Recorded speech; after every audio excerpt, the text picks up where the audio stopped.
ఎన్నికలకు ముందు కాపు సమాజానికి చంద్రబాబు ఎన్నో హామీలిచ్చారు. లెక్కలేనంత ప్రేమ చూపించారు. అధికారంలోకి వస్తే ఏవేవో చేస్తానంటూ వరాలు సైతం కురిపించాడు. ఆ వర్గం ఓట్లతో గద్దెనెక్కిన తర్వాత చంద్రబాబులో అసలు స్వరూపం మెల్లమెల్లగా బయటపడుతోంది. కాపుల ఓట్లతో తాను అధికారంలోకి వచ్చానన్న సంగతే మర్చిపోయి వారినే టార్గెట్ చేస్తున్నాడు. వంగవీటి రంగా నుంచి మొదలు ముద్రగడ పద్మనాభం, తాజాగా అంబటి రాంబాబు వరకు కాపు నేతలను చంద్రబాబు ఎలా టార్గెట్ చేశారో అందరికీ అర్థమవుతుంది. అందుకే కాపులంతా ఏకమవుతున్నారు. చంద్రబాబు తీరుకు వ్యతిరేకంగా అంబటి రాంబాబుకు సంఘీభావంగా వందలాది కార్లతో భారీ ర్యాలీకి సిద్ధమవుతున్నారు. ఎన్నికలకు ముందు కాపుల ఓట్ల కోసం కాల్లా యాల్లా పడతాడు.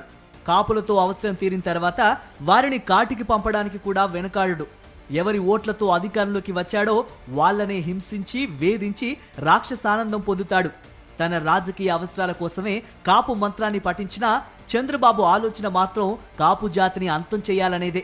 తన కాళ్ల కింద బానిసల్లా ఉండేవారిని తప్పితే మిగతా కాపులందరినీ చంపించడానికి వెనకాడని మనస్తత్వం చంద్రబాబుది. దివంగత వంగవీటి రంగా కాపు సామాజిక వర్గం ముద్దుబిడ్డ. పేదల కోసం ఎన్నో పోరాటాలు చేసిన వంగవీటి రంగాను అత్యంత దారుణంగా విజయవాడ నడిబొడ్డున అతి కిరాతకంగా చంపించాడు. అది మరవక ముందే మరో కాపు ఉద్యమ నేత ముద్రగడ పద్మనాభాన్ని, ఆయన కుటుంబ సభ్యుల్ని చిత్రహింసలకు గురిచేశారు చంద్రబాబు. కాపు రిజర్వేషన్ల కోసం పోరాటం చేసిన ముద్రగడను పోలీసులతో బూతులు తిట్టించడమే కాదు, ఆయన కుటుంబ సభ్యుల్ని కొట్టించారు కూడా. పోలీసులతోనే అంతమొందించాలని కుట్రలకు తెరతీశాడు. అదృష్టవశాత్తు ముద్రగడ ప్రాణాలతో బతికి బయటపడ్డారు. కాపు రిజర్వేషన్ల ఉద్యమం చేసిన నేతలపై అనేక తప్పుడు కేసులు పెట్టించారు చంద్రబాబు. చదువుకున్న యువతకు ఉద్యోగాలు రాకుండా తప్పుడు కేసులతో వారి జీవితాలను నాశనం చేయాలని చూశారు. ఆ తర్వాత వైఎస్ జగన్ సీఎం అయ్యాక కాపుల మీద పెట్టిన కేసులన్నింటినీ తీసివేశారు. కూటమి అధికారంలోకి వచ్చిన తర్వాత మరో కాపు నేత అంబటి రాంబాబుపై చంద్రబాబు కక్షగట్టారు. ప్రభుత్వం చేస్తున్న తప్పుల్ని ఎత్తి చూపినందుకు టీడీపీ గూండాలతో ఆయన్ను చంపించే ప్రయత్నం చేశారు. ఆయనపై హత్యాయత్నానికి పాల్పడమే కాకుండా ఆయన ఇంటిని కార్లను తగులబెట్టారు. ఆయన పార్టీ కార్యాలయాన్ని ధ్వంసం చేశారు. తమ కళ్ల ముందే జరుగుతున్న పోలీసులు ప్రేక్షక పాత్ర పోషించారు. పైగా బాధితుడైన అంబటి రాంబాబుపైనే తిరిగి తప్పుడు కేసులు నమోదు చేశారు పోలీసులు. కాపులపై చంద్రబాబుకున్న కోపాన్ని అంబటి రాంబాబుపై హత్యాయత్నం, ఆయన ఇంట్లో విధ్వంసం రూపంలో తీర్చుకున్నారు. కాపులు ఏ పార్టీలో ఉన్నా సరే వారికి ఏ అన్యాయం జరిగినా వైఎస్ఆర్సీపీ మొదటి నుంచి అండగా ఉంటోంది. ఇప్పటికే మాజీ ముఖ్యమంత్రి వైఎస్ జగన్ అంబటి నివాసానికి వెళ్లి వారి కుటుంబ సభ్యులకు ధైర్యాన్ని చెప్పారు. అండగా ఉంటానని భరోసా ఇచ్చారు. అంబటి రాంబాబు కాపుల్లోనే టైగర్ అని వైఎస్ జగన్ అన్నారు. కాపు కులంలో నిజంగా గర్వంగా చెప్తా ఉన్నా, నేను ఒక టైగర్ అని కూడా చెప్తా. నేను గొప్పగా బ్రతికినాడు, గొప్పగా ఒక వాల్యూ ఉన్న వ్యక్తి, ఒక విలువలున్న వ్యక్తి అని కూడా నేను గట్టిగా చెప్తాను. అంబటి రాంబాబుపై జరిగిన హత్యాయత్నాన్ని ఖండిస్తూ ఉమ్మడి విశాఖ జిల్లాలో వైఎస్ఆర్సీపీ కాపు నేతలంతా సమావేశమయ్యారు.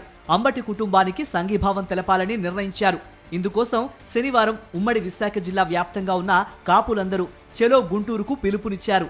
కార్లతో భారీ ర్యాలీగా అంబటి నివాసానికి వెళ్లనున్నారు. అంబటి కుటుంబాన్ని భూస్థాపితం చేసేద్దామని తెలుగుదేశం గూండాలు చేసినటువంటి పైశాచిక ఆనందం, పైశాచిక దుర్మార్గమైనటువంటి చర్యలు పూర్తిగా మేము ఖండిస్తున్నాం.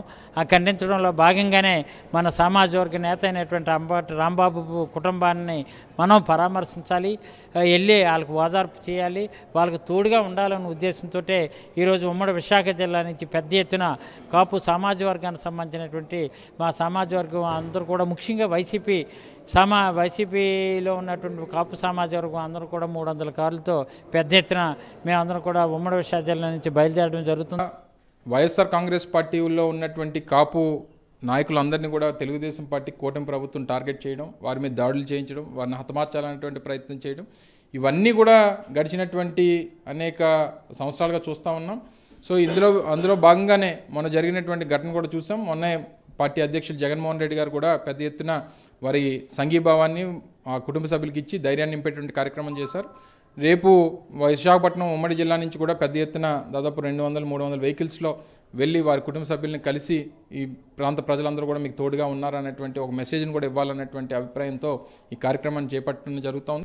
చంద్రబాబు తీరుపై కాపు సంఘాల నాయకులు రగిలిపోతున్నారు. అంబటి రాంబాబుపై జరిగిన దాడిని యావత్ కాపు జాతిపై జరిగిన దాడిగా భావిస్తున్నారు కాపులు. చంద్రబాబుకు బుద్ధి చెప్పే రోజులు దగ్గరలోనే ఉన్నాయని హెచ్చరిస్తున్నారు. ఈ రాష్ట్రంలో కాపు ప్రజలందరూ కూడా, కాపు నాయకులందరూ కూడా పెద్ద ఎత్తున ఆందోళన చెందేటటువంటి కార్యక్రమం ఈ రోజుని కనబడతా ఉంది. దాంట్లో లాస్ట్ టైము పవన్ కళ్యాణ్ గారిని దృష్టిలో పెట్టుకుని కూటమి ప్రభుత్వానికి 100% ప్రజలందరూ కూడా కూటమి ప్రభుత్వానికి సపోర్ట్ చేశారు.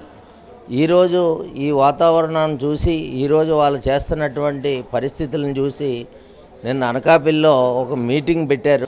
ఇటుపైన కాపు సామాజిక వర్గంలో ఎవరికి ఏ అన్యాయం జరిగినా సరే ముందుకు రావాలనేటటువంటి నిర్ణయం అంతా కూడా ఉమ్మడి విశాఖ జిల్లా తీసుకుని, ఆ నిర్ణయం ప్రకారంగానే ప్రతి కాపు నాయకుడికి ఎక్కడ అన్యాయం జరిగినా కూడా సంఘీభావం తెలియజేయాలనేటటువంటి నిర్ణయం ఒకటి ఉమ్మడి విశాఖ జిల్లా తీసుకోవడం జరిగిందని. పార్టీలకు అతీతంగా చంద్రబాబు వైఖరిని తప్పుబడుతున్నారు కాపులు.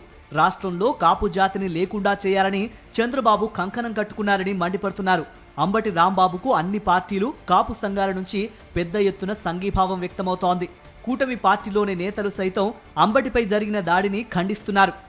ఇంటిపైకి వెళ్ళటము, ఆ విధమైన సంస్కృతి ఈ కూటమి పార్టీలు మాత్రము చెయ్యరు అని చెప్పి నా యొక్క అభిప్రాయము. చేయకూడదు. చట్టం ఉంది, చట్టం ప్రకారము చేసుకుంటుంది. అంటే కేసులు బుక్ చేసి అరెస్ట్ చేస్తారా, దానికి అబ్సల్యూట్లీ ప్రభుత్వము ఏ విధంగా చేస్తే ఆ విధంగా చేయొచ్చు. అంతేగాని బట్ అందరూ కూడా మనం గమనించవలసిన అవసరం ఉంది. ఈ ఇళ్లపైకి వెళ్ళి దాడులు చేసి, ఆఫీసులపైకి వెళ్ళి దాడులు చేసే సంస్కృతి భారతీయ జనతా పార్టీది కాదు అని చెప్పి తెలియజేస్తున్నారు. ఎన్నికలకు ముందు పవన్ కళ్యాణ్తో కలిసి కాపుల ఓట్ల కోసం నానా అవస్థలు పడిన చంద్రబాబు నేడు కాపులను అధపాతాళానికి తొక్కే ప్రయత్నం చేస్తున్నారు. కాపులు మాత్రం అదే తరహాలో చంద్రబాబుకు రిటర్న్ గిఫ్ట్ ఇవ్వడానికి రెడీ అవుతున్నారు.